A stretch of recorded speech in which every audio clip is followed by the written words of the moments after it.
ఈరోజు నిన్న జరిగిన సీట్ల కేటాయింపులో కొత్తపేట నియోజకవర్గానికి ఎంతో బలమైన జనసేన పార్టీ నియోజకవర్గాన్ని తెలుగుదేశానికి కేటాయించడం మాకు చాలా బాధ అనిపిస్తుంది. నా పేరు దొంగ వెంకట సుబ్బారావు, జిల్లా కార్యదర్శిని, జనసేన పార్టీ జిల్లా కార్యదర్శిని. ఇలా జరగడం మాకు చాలా ఆవేదన గురిచేసింది. ఇక్కడ 13,000 చిల్లర క్రియాశీలక సభ్యత్వాలు చేసిన నియోజకవర్గం ఇది.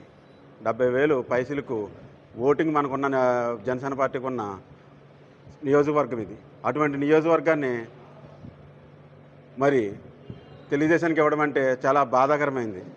అందులోని ఇక్కడ బండారు శ్రీని గారు గత 5 సంవత్సరాల నుంచి ప్రతి ఇంటింటికి తిరిగి అన్ని సామాజిక వర్గాలని టచ్ చేస్తూ చేరికలు చేయిస్తూ చాలా బలంగా తయారు చేశారు.